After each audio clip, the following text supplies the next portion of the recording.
Hi, I'm Dr. Laura Roberts, Editor-in-Chief for the Books Portfolio of the American Psychiatric Association, and welcome to the APA Books Podcast.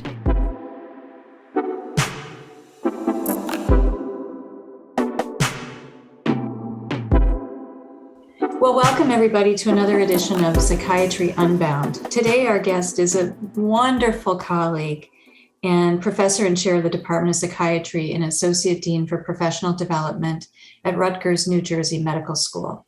He's one of the deputy editors for APA Publishing, and we work really closely together. Petros is also the chief of the service of psychiatry at University Hospital in Newark, New Jersey. Dr. Levounis came to Rutgers from Columbia University, where he served as the director of the Addiction Institute of New York from 2002 to 2013. And that's really relevant to the topic today. We're going to talk about Petros's wonderful book with James Sherer on technological addictions. But just to give a little bit more background, Petros is like way smart. He was the Phi Beta Kappa Honorary Society graduate from Stanford University years ago, where he studied chemistry and biophysics before receiving his medical education also at Stanford, and then his training at Medical College of Pennsylvania.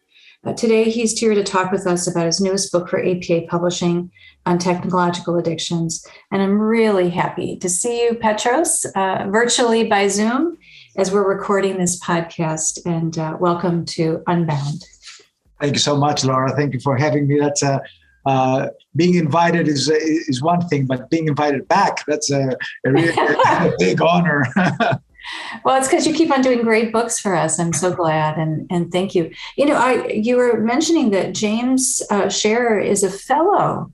Tell me a little bit about him and how he was your partner in developing this book. He's an absolutely amazing human being and a wonderful psychiatrist. He was our chief resident here at Rutgers, New Jersey Medical School, and he is now doing his fellowship in addiction psychiatry at NYU. He's the first one to admit and be proud of being a big gamer. He goes to the conventions and he plays video games quite frequently. He knows the culture in and out much better than I do. And he had a special interest in technological addictions with emphasis on internet gaming. So he and I got together and said, okay, this is the new frontier in addiction psychiatry, really, and let's put our thoughts together. Let's put the resources together, the evidence that we have. We don't have that much evidence. We don't have that much data, but we do have some, especially for internet gaming. And so we put that together in our technological addictions book. Yeah, that's wonderful. So, you know, technology is ubiquitous at this point. How do you discern when it crosses the line into an addiction? Yeah.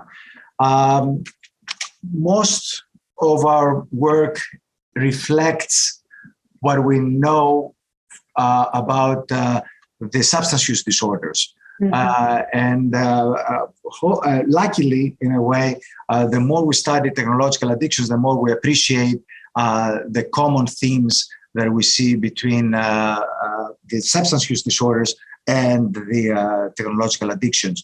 So we go by pretty much the same criteria as we would for cocaine addiction and heroin addiction and so on. We do have a physiological component to it with tolerance and withdrawal. We do have the internal preoccupation criteria that we use for substance use disorders. We also see those in the technological addiction. And of course, the external consequences. Somebody's relationships going south, getting in trouble with their work and their family, and so on. So that's how we see that line. It's not quite as crisp as we see it, let's say, in tobacco use disorder. You know, you're either a smoker or you're not. And there are some people in between, but for the vast majority of people, either you're a smoker or you're not. And we don't have that kind of crispiness with the technological addictions, but we borrow from what we already know. To me, out of all these 11 criteria that everybody knows from the DSM, The one that stands out is continued use despite knowledge of adverse consequences. That one rings particularly true for the technological addictions when people say, I know that this is getting too much, but I cannot really stop it. You commented to me in some other documents about how there might be some resistance to seeing this as a legitimate diagnosis, or maybe it's simply that people just don't know how to work with this as a newly emerging form of addiction. But what resistance are you encountering, if any, and what are you doing to kind of overcome that resistance to the idea that this is a legitimate diagnosis? Interestingly, we don't get as much resistance from patients themselves and from the general public. I think it's one of the situations where the general public may be ahead of the professionals because they do see the problems and they come to us and say, hey, is there something that I can do here? But we do see the resistance from our own professionals, from our own colleagues. And I think it has to do mostly with the fact that we don't have the body of evidence. We don't have the studies. We don't have the books. We don't have the conferences, the things that psychiatrists are just so familiar with and so comfortable with when something new comes out. You come up with a new antipsychotic, you expect it to be unveiled at the APA in May. You expect to have the articles in the Green Journal and everywhere else. There's a sequence of events that has to happen for people to embrace a new diagnosis or a new treatment. And we don't have that machinery yet in place for the technological addictions. So do you have a sense of how widespread technological addictions are? We don't have the evidence yet. I like when we think about behavioral addictions, we think about gambling. I know that you're going to be talking with Tim Fong at some point, if you haven't talked to him already. But I would guess here that it's somewhere 1%, 2%, 3%, somewhere there, not in the teens or higher. The majority of people who engage in technology will not have a problem with it. They may get the blues when a 15-year-old, when you take the cell phone away from a 15-year-old, but you're not going to develop a frank addiction. Yeah, actually, you foreshadowed my next question. I'm wondering how early you feel like you can diagnose this condition. I'm not a child and adolescent psychiatrist, but it feels to me that adolescence is where it's at. I don't see it much with kids younger than 11 or 12, but certainly we do see it in adolescence. It's so funny. The other day I walked into our house and we have like this 4-generation family. And I walked in, my 91-year-old mother-in-law was on her phone. My 22-year-old son was on his phone. My mother, who's 86, was on her phone. My husband in the other room probably was on his phone. And it is interesting. I'll be very curious to see if, where it hits along the age spectrum, because so many people, elders included, are engaged with technology. And, one of the things I've read about and learned about is isolated individuals who become very technology dependent and actually begin to shop, do a lot of internet shopping. I'm assuming this is, one of the consequences that you're thinking about, and that's a problem that's disproportionately affecting elders. So anyways, I wonder if we're going to learn a lot over this next 10 years about how dependence on technology, use of technology, and then these adverse consequences emerge, and how difficult they're going to be to discern clinically. Yeah, I want to thank you, Laura, very specifically about the inclusion of older adults in our work. I do remember when we proposed the book and we had our initial meeting, and we had the whole list of texting and emailing and infobesity and cyber sex and internet gambling and internet gaming and all that. And we had special chapter on children and adolescents. And I remember you saying, "Oh, that's wonderful. That's great, great, great. But what are the older adults here?" And both James and I went like, "Whoa, okay, Laura, you have a great point here." And we had a wonderful geriatrician who authored the chapter on older adults. And we learned so much by studying it and by seeing what other people have done. For example, the distinction between technology natives and technology immigrants, where I have an 11-year-old niece, and she's through and through a technology native.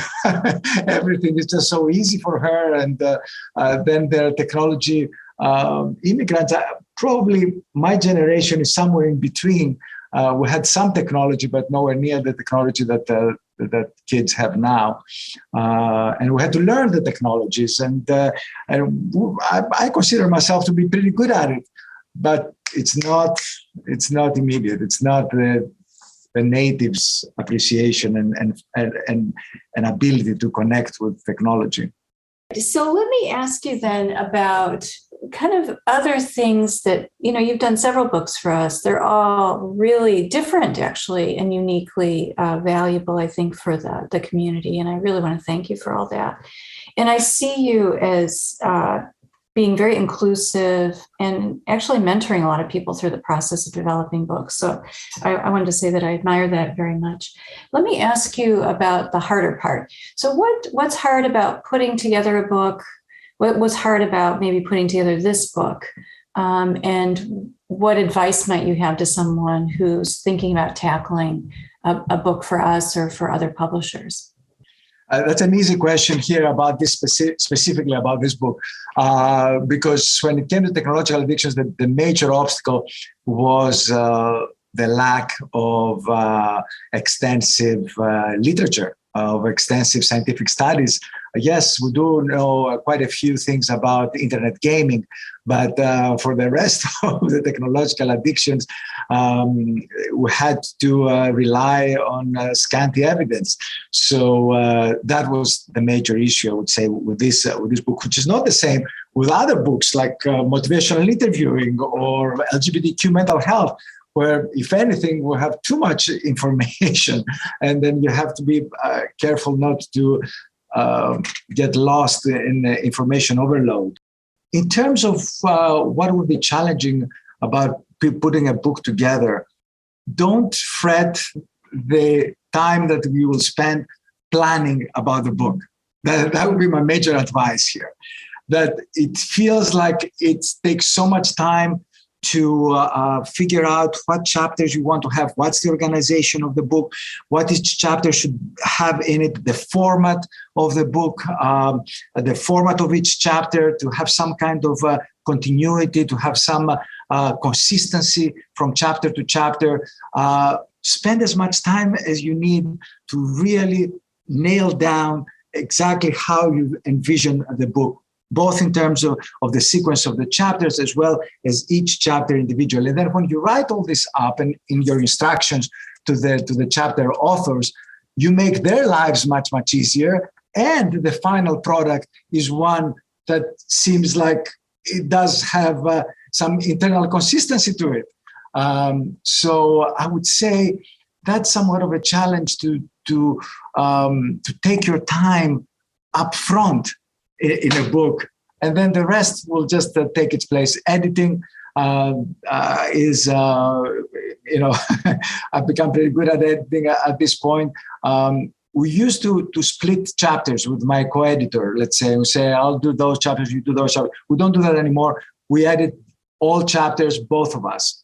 And it is such a better feeling because you know that you're not the end of the line, and you can put your thoughts down, and it becomes much more collaborative. And at the end of the day, it's not that much more time.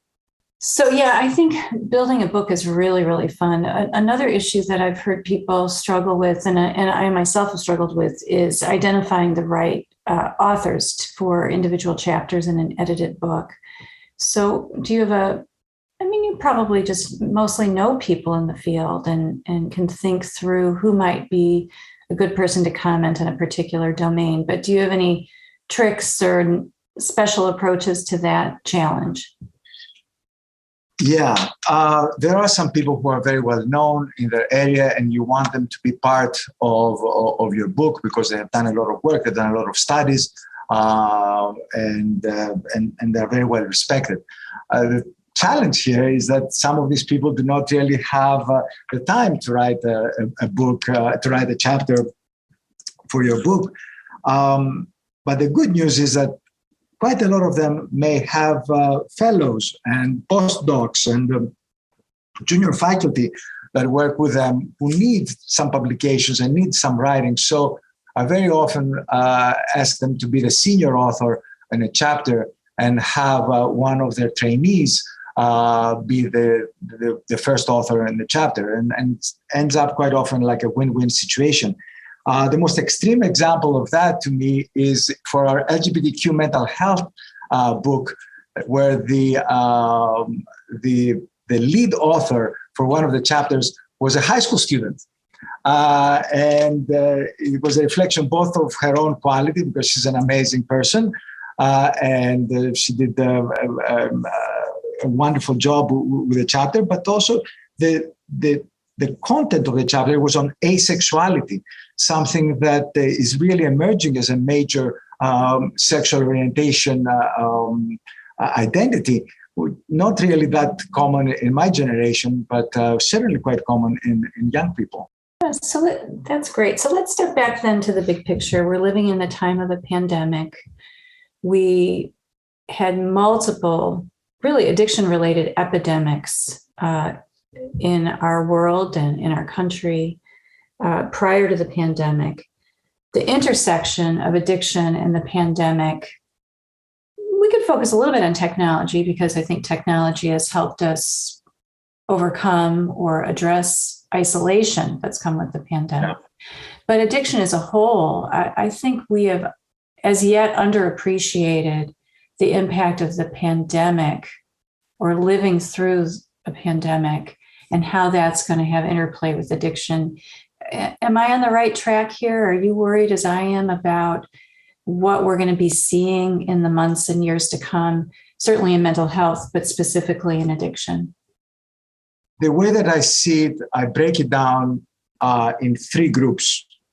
There are the people with the bona fide psychiatric disorders, with the bona fide addictions. And for them, the stress of the pandemic has been really bad. And we see relapse in their addiction. We see worsening of the addiction. Somebody who managed her or his alcoholism for some years, and now because of the stress of the pandemic, they're all back to being full-blown alcoholics. So that part, with people with a severe form of an addiction, are really not doing well at all. Then there's another group of people with lighter forms of, let's say, a substance use disorder or a behavioral addiction. And the picture there is a little more complex. For example, with alcohol, we know that people drink less. There are less opportunities to go out in bars and socialize. There are less opportunities to drink in secrecy at home, which, as we know, women often drink at home in secrecy because everybody's at home now. Everything is virtual. So we've seen actually relief of some of these middle ground disorders. And then there's the general public, then it's the people who do not really qualify for any psychiatric disorders, or at least so far, for whom I think the news are pretty bad as well. I think that's the area where anxiety and depression is going up. It's only a matter of time before we see more and more addictions coming out of it, technological addictions included, substance use disorders and the like. So at the two ends of the spectrum, the news are pretty bad, and the middle ground it's a little more complex and confusing at this time. That's how I see it. Yeah, and I think the other great lesson of the pandemic, I'm glad that there's at least one group that might actually have a little bit of relief in this. But the other big news of the pandemic is that it's just made so obvious and so extraordinarily painful the health disparities and the lack of adequate resources, especially for certain populations. And I don't know if you have any observations there, or what we can do beyond awareness. I mean, I think people are increasingly aware, but we need action. And if you have guidance for us or for me or for the field on that. For some addictions, I'm thinking about the opioids and tobacco more specifically. We do have wonderful medications, and we can make them available to quite a few people. And we have seen, even in the midst of the pandemic, we were able, through phone calls and so on, even with the most economically depressed populations we serve, to do quite well. So there is some hope there. But for a lot of other addictions where 12-step programs are not available, or 12-step programs are not really very acceptable to a patient, we have wonderful psychotherapies, truly wonderful psychotherapies, contingency management, cognitive behavioral therapy, motivational interviewing, mindfulness, wonderful interventions. They're just not accessible. They're not available to our patients. I mean, they're expensive, they're time-consuming, they're not culturally ingrained in a lot of our populations. And so we do have the tools, but we don't have really the ability to reach the patients who probably need it the most. And these health disparities are only exaggerated now with the pandemic. You brought the technological addictions to the topic of the day today. For the technological addictions, outside of treating co-occurring psychiatric disorders, the main treatments are psychotherapy and counseling. So the idea of treating a person with, say, an internet addiction or another kind of technological addiction may feel very outside of the skill set of many psychiatrists and even psychotherapists in general, and probably means that we have to pick up new knowledge and new competencies and new skills. And tell us what you think about that and how you would advise people who want to really meet the patients where they are in terms of this emerging addiction set of issues. Wonderful question. Yes, the patient will teach you some of it because Sherer, he knows about these technologies, knows about these issues, has played Animal Crossing and knows all about loot boxes and microtransactions and everything else. But it is part of the responsibility in 2021 is to also, for the therapist, to be somewhat aware of the subcultures, of these microenvironments. And it's not really all that hard. You just, before a session, just Google it, and the information is gonna come up right away. Patient tells you that they use teledildonics. You can imagine what teledildonics would be like, but if you don't know about it, just Google it and the information will just come right there.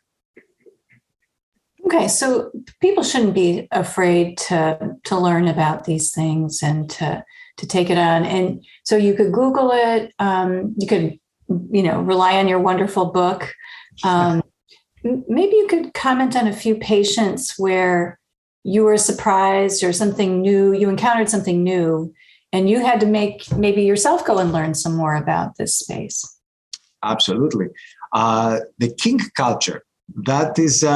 And I wasn't aware of how, of course, I knew that there was kinky sex, both virtual and in person, but I had no clue how organized that subculture is, with their meetings, with having special trainings for the police. So if the police comes in and finds a situation that seems to be very dangerous. And yet this could be just simply a scene of consenting adults involved in kinky sex. And so this kind of whole world that I wasn't aware of, and I had to learn from one of my patients, really opened my eyes. Well, so that it's immediately making me nervous, making me anxious. So tell me about countertransference and how I know it's such a huge issue in the care of people living with addiction is, remaining compassionate and appreciative of the lived experience of people with addiction. And, encountering something that is really new or different, or frankly, very different from one's own life experience or values always gets us, a little bit uncomfortable, right? So how do you think about that? Or what advice would you have for people as they're bumping up against things that feel very new and maybe a little scary and uncomfortable? I mean, that's the dance that we have to do, is to allow ourselves to engage with our patients, to get in there, to try to see the world from their own eyes, to genuinely feel their anxieties and their pain and their fears when they engage, let's say, in these subcultures that I'm unaware of. So I do let myself connect with the patient in these matters, but always keeping my own sanity the best I can, my own husband, my own friends, my own world, that I can extract myself back. In terms of countertransference, the major issue in all of addiction, but certainly technological addictions as well, is the disappointment that we sometimes feel when a patient relapses. Patient does so well and everything is great, and and they come to see, and it's such a kumbaya situation, and you feel very good about your treatment, and then of course there is a relapse. And analogies with cancer and other chronic relapsing illnesses are very helpful to me. That the illness is just much bigger than anything that I can do, and unfortunately anything that my patient can do, and may turn its ugly head at any time. Oh, Petros, I always feel like I learn from you every single time. And I want to thank you for this wonderful discussion. And thanks to you and to James for taking on this important book. It's a book that anticipates a lot of what we're going to be seeing in our clinical practices and in our academic world. We need to be able to prepare our trainees to be able to provide astute and compassionate care for folks with technological addiction. So my deepest thanks to you and to James for this wonderful book. Thank you so much, Laura, for leading us with this whole book project of the APA. It has been a wonderful journey for me writing these books.